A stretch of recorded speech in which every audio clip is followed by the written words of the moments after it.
स्वदेशी वस्तुओं निर्भरता के लिए एक छोटी सी नाटिका प्रस्तुत करें। दीपांशी, ये देख, मेरे नाना ना, ये देख, ये चाइना से डॉल लाया और वो अमेरिका की है।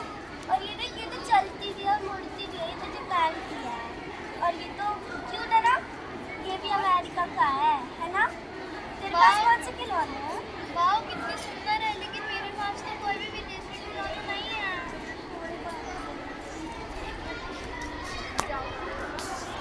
क्या हुआ, तुम क्यों रो रहे हो?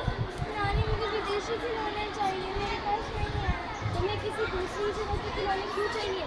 नानी, मुझे बहुत पसंद है, मुझे दूसरी कंट्री के खिलौने बहुत सुंदर लगते हैं। मुझे चाइना की डॉल चाहिए, जो कि उसके पास है, मेरे पास नहीं है। तुम्हें तो पता है ना कि चाइना हमारे देश के सैनिकों के साथ चाइना के सैनिकों ने क्या किया था? नानी, मुझे सब पता है, और अभी बस मुझे पता है कि चाइना के 200 सैनिकों ने हमारे इंडिया के सैनिकों को नुकीले रॉड आयरन से उन्हें मार दिया था। तो इसमें मैं क्या करूँ फिर? हमारे देश के पास इतना सब है, तब भी तुम विदेशी सामानों का, चीज़ों का क्यों उपयोग करते हो? हाँ, मुझे चाहिए, लेकिन आप ये बात नहीं समझोगे, रहने दो। क्या हो गया बेटा? नानी क्या बता रही है? हाँ, मुझे दूसरी कंट्री के खिलौने चाहिए, और नानी स्वदेशी की बात करें। नानी को नहीं पता कि आजकल के बच्चे कितने सुंदर सुंदर डॉल चाइना के पसंद करते हैं। पर तुम्हें दूसरे देश के खिलौने क्यों चाहिए? हमारे देश में भी तो इतने अच्छे सुंदर खिलौने बनते हैं, जिसे बनाने में लोग बहुत मेहनत करते हैं। और अगर हम दूसरे देश के खिलौने लेंगे तो हमारे देश को तो कोई फ़ायदा ही नहीं होगा। लेकिन नानी, स्वदेशी क्या होता है? स्व मतलब अपना और स्वदेशी मतलब अपना देश।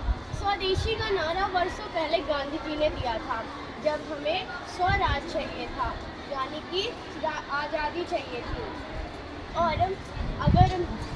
और उन्होंने इस स्वदेशी नारे से अंग्रेज़ों का छक्का उड़ा दिया था और अंग्रेज़ों को हमारा देश छोड़ के जाना पड़ गया था।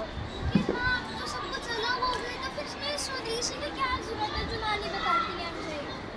हाँ बेटा, हम आज़ाद तो हो गए हैं, लेकिन वो समस्या आज भी है जो पहले हुआ करती थी। आज भी हमारे देश में लाखों लोग ऐसे हैं जिनके पास खाने को नहीं है, पीने को नहीं है। और हमारे देश में बहुत सारे ऐसे लोग हैं जिनके पास तो रहने के लिए भी कुछ नहीं है। तभी तो गांधी जी ने बोला था कि हमारे देश में वो सारी चीज़ें होनी चाहिए जो दूसरे देशों में हैं। लेकिन मैं इससे गरीबी कैसे दूर होगी? गरीबी तो तब दूर होगी जब हम अपने देश की चीज़ों का इस्तेमाल करेंगे। जैसे मान लो कि कोई लोग लड़ाई करते हैं, मुझे यही चाहिए, मुझे यही चाहिए, तो क्या होगा, उसे ज़्यादा से ज़्यादा बनाया जाएगा। और ज़्यादा से ज़्यादा बनाने के लिए क्या चाहिए? कंपनियों में कारीगरों की आवश्यकता होती है, जिससे बेरोजगारों को काम मिल जाएगा और वो थोड़े पैसे कमाएंगे, जिससे हमारा देश गरीबी से मुक्ति पाए। ठीक है माँ, मैं सब समझ गई। अब मैं